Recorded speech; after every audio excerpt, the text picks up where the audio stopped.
आज़ादी खून मांगती है और भारत ने यह कीमत अपनी पहली सांसों के साथ ही चुकाना शुरू कर दिया था।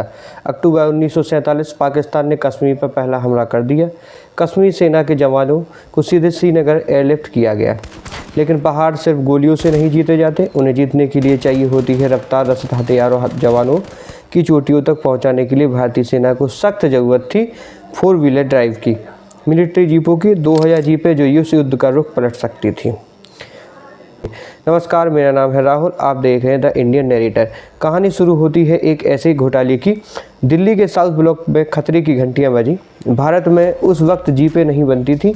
नजरें दौड़कर समंदर पार देखा गया लंदन की तरफ। वहां बैठे थे एक ऐसे सख्त जिनके हाथों में इन जीपों की को जल्द से जल्द भाग भेजने की जिम्मेदारी थी। लेकिन किसी को नहीं पता था कि कश्मीर की बर्फ़ में जवानों का खून जमेगा और लंदन की धुंध में आज़ाद भारत का पहला घोटाला जन्म लेगा। ये कहानी ऐसे घोटाले की ही है। लंदन में भारत के पहले उच्चायुक्त थे बेगली कृष्णन मेनन, जिसे BK मेनन भी कहते हैं। कहा जाता है कि ये पंडित जवाहरलाल नेहरू के बहुत ही करीबी दोस्त थे। मेनन तेज थे, कूटनीति में माहिर थे, लेकिन उन्हें नियमों से बहुत नफरत थी। ये नियमों को अपनी ताक पर रखते थे। उनका रुतबा ऐसा था कि दिल्ली में बैठे मंत्री भी उनसे सवाल करने से डरते थे। जब 2000 जीपें खरीदने का आदेश इंडिया हाउस पहुंचा, तो मेनन के पास अमेरिका और कनाडा से सीधे नई जीपें खरीदने का विकल्प था, लेकिन बाकायदा टेंडर निकाले जाने चाहिए थे। लेकिन ने टेंडर ना निकाल कर एक लंदन की ऐसी कंपनी को ठेका दिया जिसका कोई बैकग्राउंड ही नहीं था। रक्षा मंत्रालय ने इंस्पेक्टर से जांच करवानी चाहिए थी और नियमों का पालन होना चाहिए था, लेकिन मेनन ने अपनी ही नियम बनाया और किसी की बात नहीं मानी। 9 जुलाई 1948 को भारत सरकार के डिफेंस प्रोटोकॉल को ताक पर रखकर BK मेनन ने एक ब्रिटिश कंपनी के साथ 2000 जीपों का कॉन्ट्रैक्ट साइन कर लिया। सौदा था 80 लाख रुपए का। आज की डेट में वो बहुत होते हैं। आज के हिसाब से यह करोड़ों का सौदा था, लेकिन सवाल यह था कि ये कंपनी कौन थी? क्या यह कोई फोर्ड थी? क्या यह बिलीज थी? नहीं, ये कोई कंपनी थी। इसका नाम था एंटी-मिस्टेंट्स। क्या था? एंटी-मिस्टेंट्स। जब एक देश करोड़ों का ठेका देता है तो वह कंपनी का इतिहास देखता है, लेकिन अगर मेनन ने देखा होता तो उन्हें पता चलता कि एंटी-मिस्टेंट कोई ऑटोमोबाइल कंपनी नहीं थी। यह एक ऐसी छोटी फर्म थी जिसका काम था हवाई जहाज़ के शीशों को धुंध से बचाने वाला केमिकल बनाना। सबसे डरावना सच तो कागजों में दफन था। इस कंपनी की कुल जमा पूंजी महज 605 पाउंड थी। 605 पाउंड, जी हाँ, सिर्फ 605 पाउंड वाली कंपनी को 80 लाख रुपए का ठेका दे दिया गया। और इससे भी बड़ी बात हैरान करने वाली ये थी कि मेनन ने बिना किसी बैंक गारंटी, बिना किसी सिक्योरिटी इस कंपनी को 65% पैसा एडवांस दे दिया। लगभग 50 लाख रुपए रातों रात लंदन के एक बैंक खाते में ट्रांसफ़र कर दिए गए। भारत ने बिना जीपें देखे ही आधी से ज़्यादा कीमत चुका दी थी। वहाँ लंदन में सैंपेन उड़ रही थी और यहाँ कश्मीर में भारतीय सेना बेबस थी।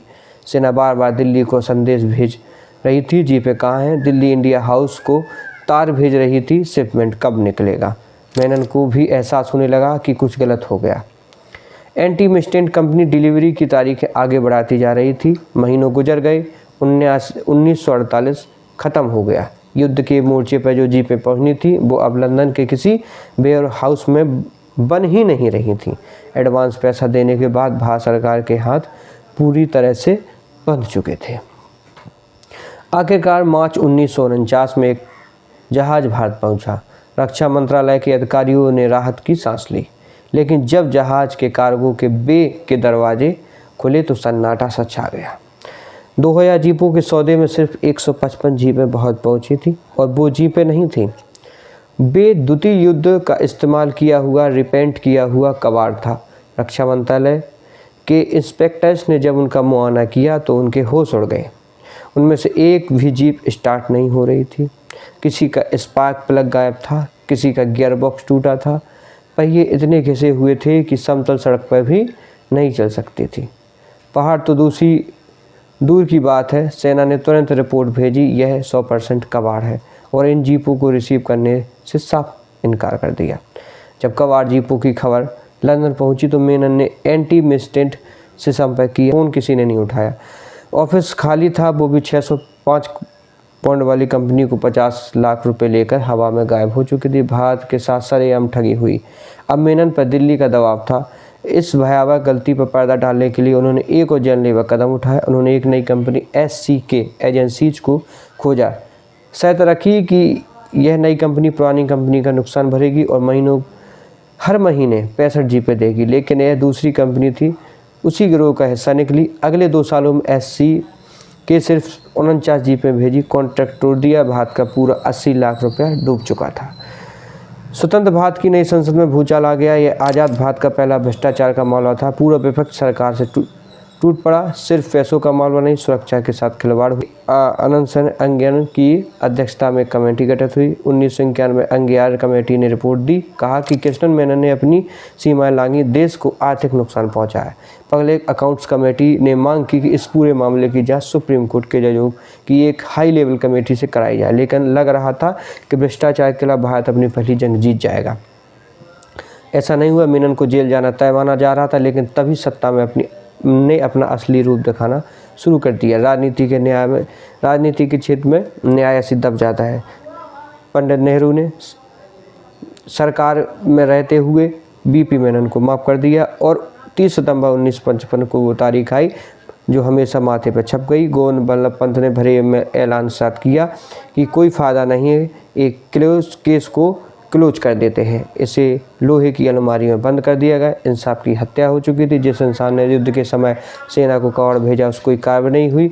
1956 में कृष्णन मेनन को कैबिनेट बनाया गया। कैबिनेट में रक्षा मंत्री का पद दिया गया। और नियत का क्रूर मजाक देखिए, जब 1962 में चीन ने भारत का पहला हमला किया, तब देश की रक्षा डोर उन्हीं मेनन के हाथों में थी। युद्ध में भी सेना बिना हथियारों को जूतों की लड़ी और उस हार का दर्द आज तक हमारे सीने में चुभता है। 1948 का जीप घोटाला महज 80 लाख रुपए की चोरी नहीं थी, यह परंपरा की शुरुआत थी। यह इस बात का सबूत थी कि सत्ता अपने करीबियों को बचाने के लिए आती है तो नियम, सेना और देश सब पीछे छूट जाते हैं। यह आज़ाद भारत का पहला दाग था, ऐसा दाग जिसने आने वाले समय के हर घोटाले के लिए एक हाईवे तैयार कर दिया था। यदि आपको हमारा वीडियो अच्छा लगा तो वीडियो को लाइक ज़रूर करें, चैनल को सब्सक्राइब करें। जय हिंद।